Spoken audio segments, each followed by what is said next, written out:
Hello everyone, welcome to Loan Decision using Artificial Neural Network. In this course, I'm going to talk about how a loan decision is made. I'm going to use a data set from Lending Club. I'm going to use an algorithm called Artificial Neural Network. I know there are other algorithms that can do that, but I wanted to demonstrate how Artificial Neural Network can be used to solve a business problem. Fine, I'm going to demonstrate using a Jupyter Notebook and Python how to implement artificial neural network to predict whether the loan is going to default or not. The environment that we're going to use is Python 3.6 because that's the version that the Keras or TensorFlow use for this. You do need, I'm using the Anaconda Python 3.7 installation, and you do need the NVIDIA CUDA installed. I'm using the 10.1 version because Keras uses this for GPU computation. Now, I'm going to get back to explaining artificial neural network later. Let me go through the code. So I am using Lending Club. This is where I got the data set. I'm using Panda to explore the data. You can see it has things like credit policy, it has purpose, which is the only text field, the rest all are numeric field.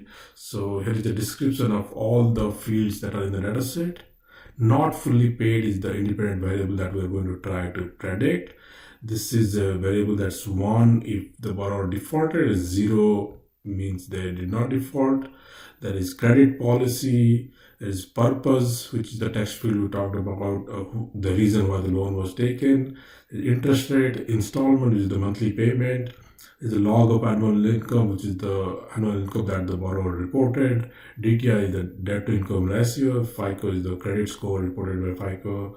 The days within credit line, the number of days a borrower have had the credit. A revolving balance, which is the remaining balance. Inquiry within the last 6 months, how many credit inquiry has the customer made. Delinquent within 2 years, within the last 2 years, how many times they have been delinquent. Public record, based on the public record, how many bankruptcies or any tax liens they have had. Annual income that was found through the credit report. Now here is the basic statistics of the data. Now then we can look at the statistics of the data based on when they are defaulted or not defaulted. So by comparing these two, we can kind of get an idea about which fields are contributing more towards borrower defaulting. You can see that the credit rating is kind of higher on the ones that don't default. It's lower here. Interest rates are even though seems higher here, and the FICO credit score is less here, higher here. Some of these things like debt to income ratio is higher here, less here. So these are kind of usual suspect that you think that these are the factors that matter, but I'm not going to kind of be biased about the field. I'm going to let my machine learning model figure it out.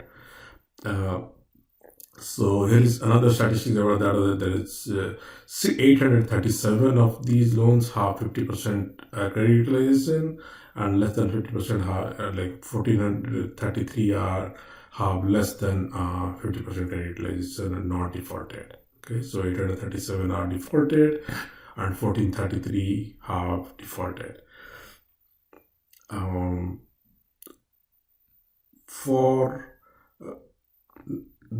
Now need to do some data preparation. So the purpose field, which is the text field, we need to convert that to one-hot encoding because for the model, all the fields need to be numeric. So, and also some of these numbers that are very high, we need to normalize them so the model does not get biased on any particular input. So now after doing all this pre-processing, you can see now all the numbers are numeric. Next, we need to split the data into training and testing. So I'm using 30% for testing, rest into training. Now next, I'm going to build the model here. Now before I do that, let me briefly explain how artificial neural network works. Now, so the basic backbone of artificial neural network are the neurons. So an artificial neural network has a set of neurons which is called a layer.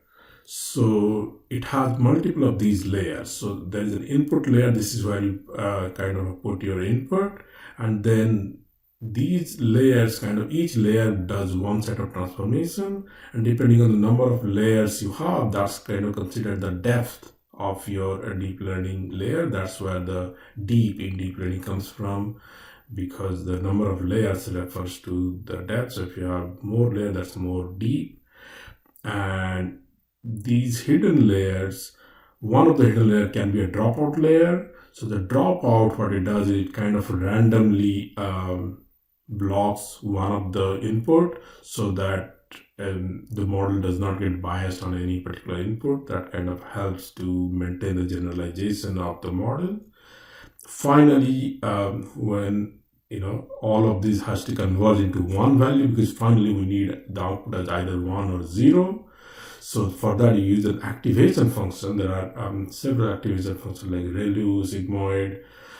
You can look at the documentation on those to see what formula is there, but we're not going to worry about those because we just need to know the names to input into our package, the Keras package that we are going to use later. But I just want to give an overview of what these things are. So when you have to input this in your Keras Python code, you should know what these are. Then once you make a prediction, you can calculate the error as the root mean square error. So you can take the summation over the predicted value minus the actual value whole square divided by the total number. So you take the mean and then do a square root. So from that error, you kind of back propagate the error to kind of readjust the weight, because you're trying to kind of minimize this error. So it kind of goes through a loop and runs through all the data in your data set and tries to calculate this root mean square error, and it back propagates the error to readjust the weight, and it follows this method. It's called a gradient descent to kind of slowly adjust the weight until you reach the minimum point of your root mean square error. And when you have reached the least amount of error, that's when you know you have reached your final weights. That's when your model is ready. Next time you input for prediction, you don't need to recalculate the weight. Just using the weight, you calculate using your activation function, you just calculate the predicted value. That's, in the simplest way, that's how artificial neural network works. Of course, there's a lot more to it. I'm not going to go into the details of the exact math behind it, because I want to show how to use a library like Keras to implement artificial neural network. So let's get back to the code. So in the code, you can see Keras uses an object called sequential to initiate an artificial neural network, and then each layer is called a dense. So dense is kind of like our hidden layer. So it can be the input layer or the hidden layer. So the first layer I'm putting as the input layer. So I'm giving it the input dimension. You have to provide a kernel. I'm using uniform. The activation function, I'm using ReLU. Next, I'm adding a dropout with the rate of 0.1. Next, I'm adding another layer with, again, activation function as ReLU. And another layer with activation function as sigmoid. This is where it finally needs to converge and give me the final output. Next, you need to add a compilation option. I'm using the ADAM optimizer and binary cross entropy for loss. And I'm using metrics as accuracy. So this is what it's going to try and get the highest possible accuracy. And then you use the classifier.fit to kind of finally train the model. You are providing the batch size, how many batches is going to take at a time. And epoch is kind of like how many round trip it's going to make before it finally converges on the weight. Okay, so using that, we now have our model ready. Then you can make the prediction using classifier.predict classes. Now, since we are predicting a classification value as 0 or 1, I'm using the predict underscore classes to do that. You can use predict underscore proba to get the probability if that's what you're interested in, more of a regression type of problem. Finally, I'm printing out the confusion matrix. So you can see the result here. It got an accuracy of about 78%. It printed the confusion matrix. We got a pretty good true negative. We also got pretty good true positive. We did get pretty high false negative. There are things we can do to kind of improve that. We can prune the dataset to remove some of the skewness. We could do a grid search, do a parameter tuning, but I'm not going to get into details of that. The purpose of this is just to demonstrate that artificial neural network can be used to solve a business problem, and that's what we achieved here.